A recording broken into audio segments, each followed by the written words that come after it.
बिहार में मुहर्रम के दौरान तमाम वारदातों की सूचना आती है, जिनमें कहीं पर हाई वोल्टेज करंट लगने से कुछ लोग झुलस जाते हैं, तो दूसरी तरफ वाद विवाद अचानक से इतनी बढ़ जाती है कि फिर एक युवक की पीट पीट कर हत्या कर दी जाती है। कई जगहों पर दावा किया जा रहा है कि तलवार से युवक को काट दिया गया। नमस्कार, मेरा नाम है दिव्यांशु। क्राइम कथा का एक नया एपिसोड है और आज हम अजय यादव, जो मोतिहारी के कनकटी गांव के हैं, उनकी हत्या को लेकर कैसे बवाल मचा है और इस दावे में कितनी सच्चाई है, उसे लेकर ये पूरी कहानी जानेंगे। दरअसल बिहार के पूर्वी चंपारण यानी मोतिहारी के महसी थाना इलाके के कनकटी गांव की एक खबर आती है। खबर ये होती है कि बिहार के मोतिहारी के महसी थाना क्षेत्र स्थित कनकटी गांव में मुहर्रम जुलूस के दौरान अजय यादव की तलवार से काटकर और दूसरी तरफ दावा कि उनकी पीट पीट कर जान ले ली जाती है।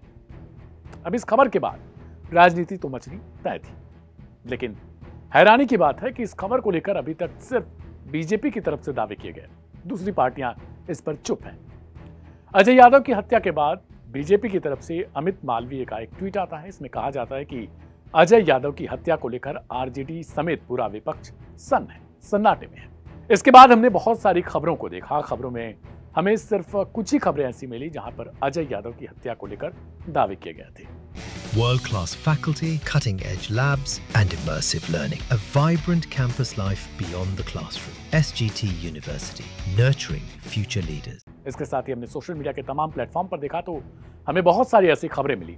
कुछ वेबसाइट्स भी हमने खंगाले, आपको हम दिखा रहे हैं, जिसमें आप देख सकते हैं कि इसमें बताया गया कि अजय यादव की हत्या की गई मुहर्रम जुलूस के दौरान। लेकिन सवाल यह है कि आखिरकार इस हत्याकांड के पीछे असली कहानी क्या है। दरअसल मुहर्रम का जुलूस जो निकाला गया था वो अपना एक अलग धार्मिक त्यौहार है। जैसे हिंदुओं के लिए त्यौहार तमाम आपने देखे हैं, जिसमें जुलूस निकाली जाती है, रथ यात्राएं निकाली जाती हैं।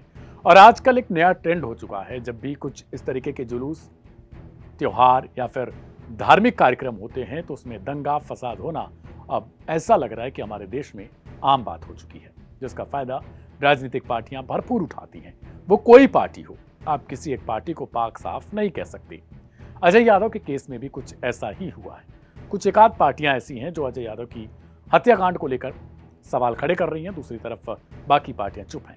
लेकिन इससे कहीं ना कहीं बिहार में कानून व्यवस्था को लेकर सवाल खड़े हो रहे हैं। आए दिन यहाँ पर मर्डर अपने आप में बहुत बड़ी एक जो सरकारी तंत्र है उसके खिलाफ सवाल और उन दावों की पोल खोल रहे हैं जो ये दावा कहता है कि बिहार में सब कुछ सही है।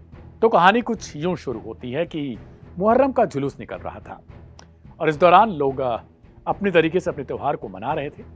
लेकिन वहां पर 3 भाई, जिनको लेकर दावा किया जा रहा है, इसमें अजय यादव और उनके 2 और भाई थे, ये लोग देख रहे थे। और उसी दौरान खबर आती है कि हमला हो जाता है और अजय यादव की हत्या हो जाती है, जबकि बाकी के 2 भाई वो गंभीर रूप से घायल हो जाते हैं। तीनों को अस्पताल पहुंचाया जाता है, लेकिन यहाँ पर इलाज के दौरान अजय को शुरुआत में ही बता दिया जाता है कि अब वो जीवित नहीं है, तो दूसरी तरफ बाकियों का इलाज चल रहा होता है। स्थानीय विधायक भी पहुंचते हैं और वे कहते हैं कि वे अजय यादव के परिवार से मिलकर आए हुए हैं।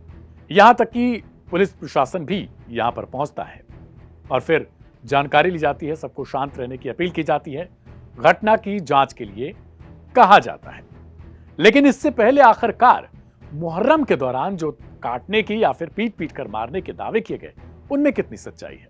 जब कोई ऐसी घटना होती है तो आमतौर पर धर्म पहला टारगेट होता है, चाहे वो हिंदू हो चाहे मुस्लिम हो।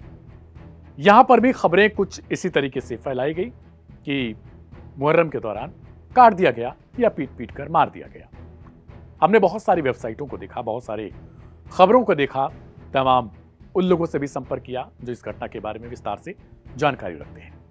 उसमें हमें पता चला और ये दावा किया गया कि जो युवक अजय यादव हैं, इनके जो दूसरे भाई हैं, वो पंचायती चुनाव में एक बार इलेक्शन लड़ रहे थे हाल फिलहाल में, और उस दौरान निजामुद्दीन नाम का एक शख्स इनके विपरीत में था और इसको लेकर इन लोगों में आपसी विवाद चल रहा था। कुछ दिनों पहले भी इनके बीच में विवाद हुआ था और धीरे धीरे ये घटनाक्रम थाने तक पहुंचता है और उसके बाद अब जो खबर निकलकर सामने आती है उसमें अजय यादव की मौत होती है। कुछ और जगह पर दावा किया गया कि अजय यादव अपने लोगों के साथ ताजिया और मुहर्रम मतलब ये जो त्योहार है उसे देखकर वो लौट रहे होते हैं, लेकिन अचानक से आरोपी अपने 30 से 35 लोगों के साथ लौटता है और फिर इन लोगों पर धावा बोल देता है और इसी दौरान इनकी हत्या कर दी जाती है।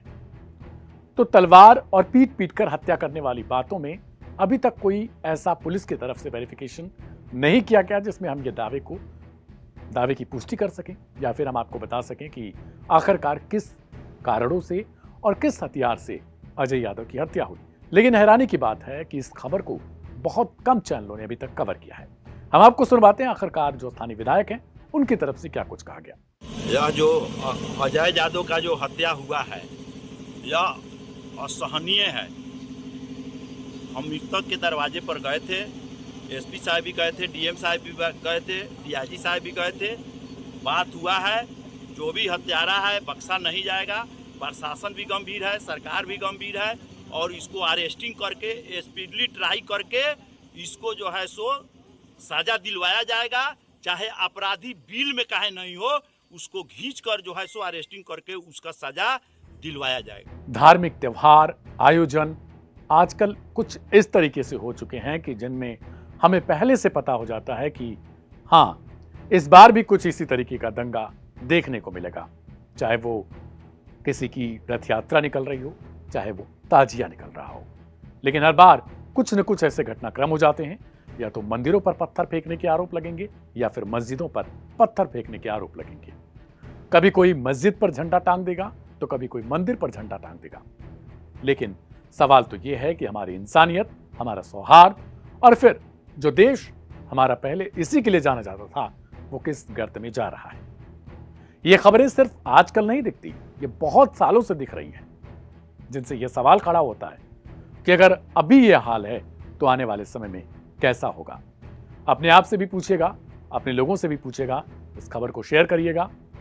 कहानी अगली हम कल लेकर फिर से हाजिर होंगे। तब तक के लिए आप सभी का शुक्रिया। शुभ रात्रि, नमस्कार।